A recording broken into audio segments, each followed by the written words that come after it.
I searched over these past few weeks for voices of love. And I thought about the familiar 5 love languages written over 30 years ago by Gary Chapman.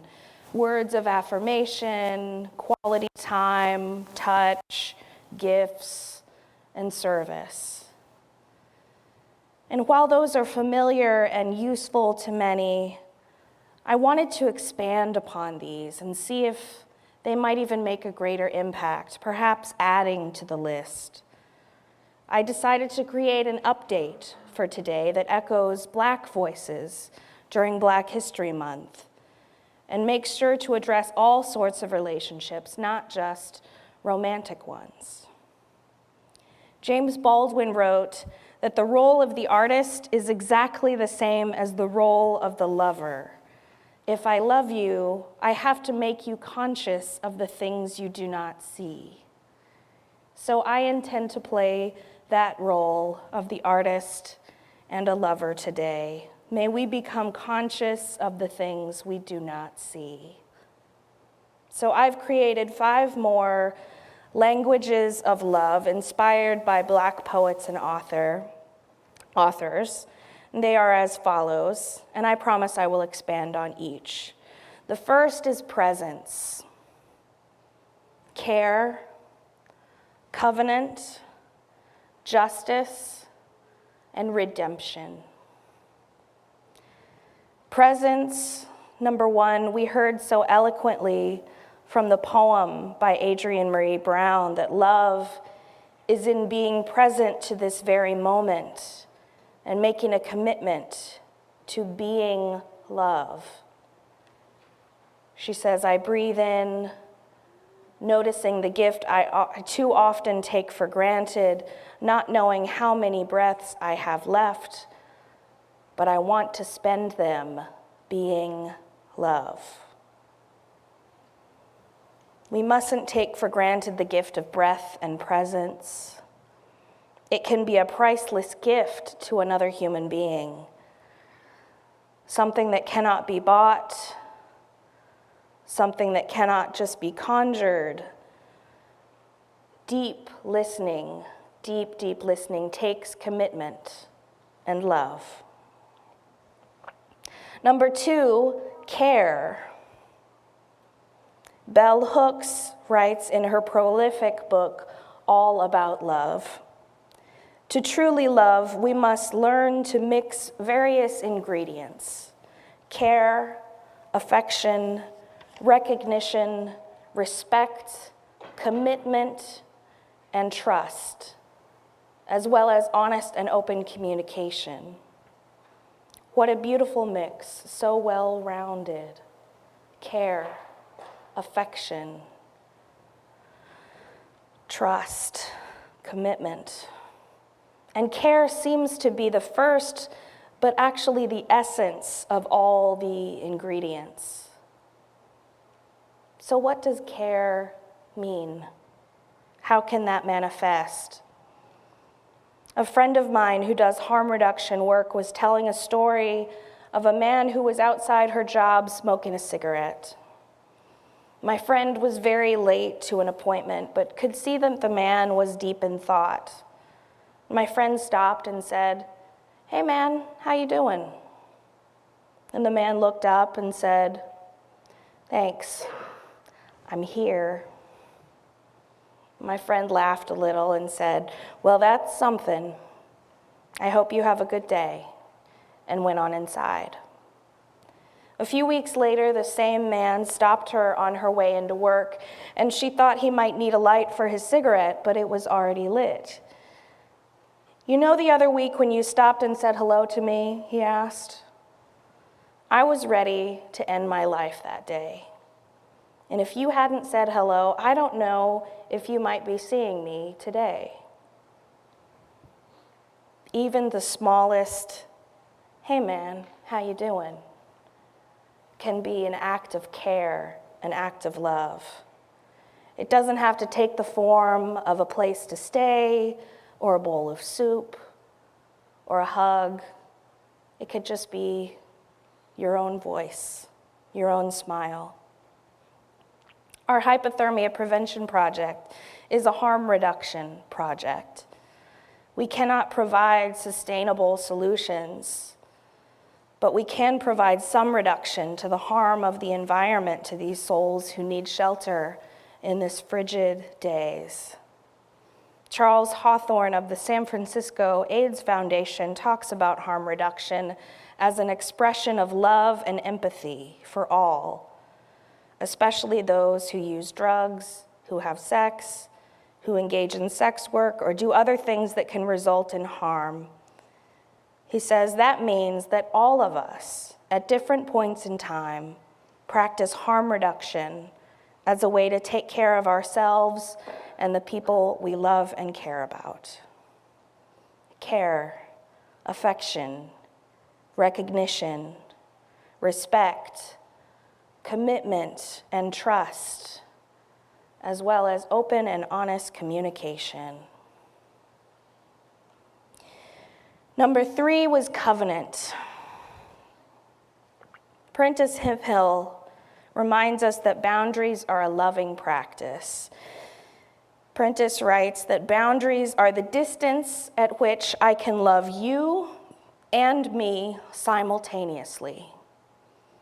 If I cannot love myself at the same time and the same level that I love you, there's an imbalance that will not sustain. Put another way, Reverend Angel Kyoto Williams talks about love as space. It is developing our own capacity for spaciousness within ourselves to allow others to be as they are. That is love. And that doesn't mean that we don't have hopes or wishes, that things are changed or shifted, but that to come from a place of love is to be in acceptance of what is, even in the face of moving it towards something that is more whole, more just, more spacious for all of us. Some of you will be participating in small groups where you will build covenants with one another as a group. You will decide on how you want to be together, and you will create and hold space for one another. We have a covenant as a Unitarian Universalist congregation to affirm and promote our 8 principles. We are a covenantal faith, not a creedal faith. And we do not say what we believe each week. We simply say, all are welcome.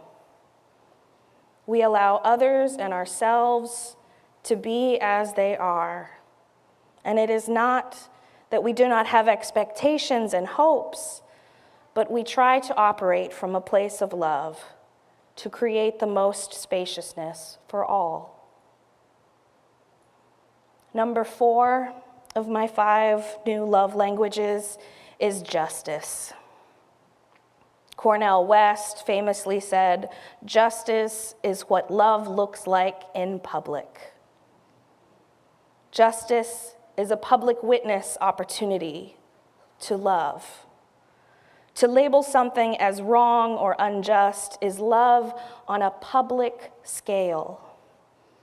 Our Teaching Truth curriculum is love in public.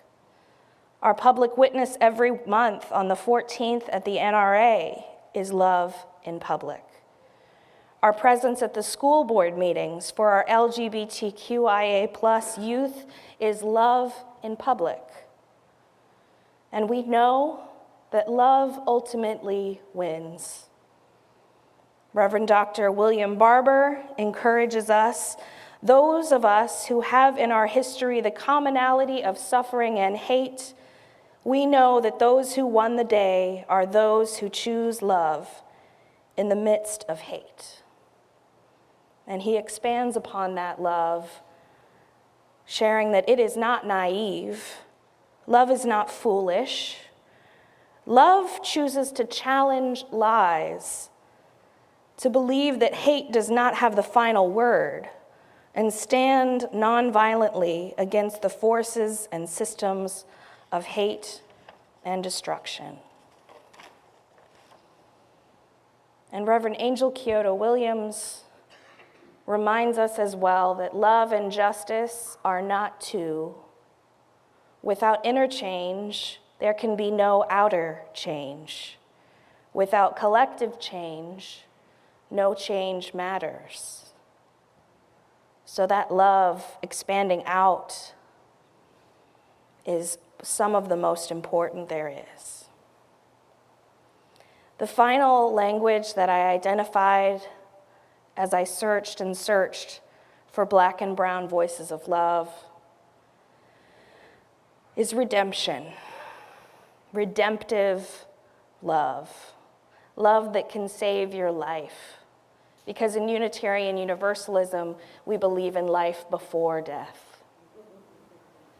James Baldwin wrote that love takes off the masks that we fear we cannot live without and know we cannot live within. He says, I use the word love here not merely in the personal sense, but as a state of being or a state of grace. Not the infantile American sense of being made happy, but in the tough and universal sense of quest and daring and growth. Like Reverend Barber, this love is no pithy thing. It is a deep sense of public witness. It removes the veil, the covering, or the mask that we display when we do not know if we are enough. We don't want those masks. We really want to be seen for who we really are and loved for it. We want to be loved in a redemptive kind of way. Like the man smoking a cigarette who had decided to end his life, we want to be seen in spite of our masks and loved. Alice Walker's words echo in my heart. Surely the earth can be saved by all the people who insist on love. And perhaps self-love should take the same redemptive nature as poet Rudy Francisco suggests. Perhaps we should love ourselves so fiercely that when others see us, they know exactly how it should be done. What if we could show people we were Unitarian Universalists by our love? I remember a song about it growing up. They will know we are UUs by our love, by our love. They will know we are UUs by our love. Just a little adaptation. Walter Mosley inspires, finally, with his poetic phrasing. We are not trapped or locked up in these bones. No, we are free to change. And love changes us. And if we can love one another, we can break open the sky. Let us break open the sky with love. May it not be taken for granted. May it be infused with care, affection, recognition, respect, commitment, and trust, as well as honest and open communication. May we hold each other in loving covenant with loving boundaries. May it be professed in public, demonstrated, witnessed, and enacted as justice. And may it be a redemptive practice for all. Blessed be, may it be so, and amen.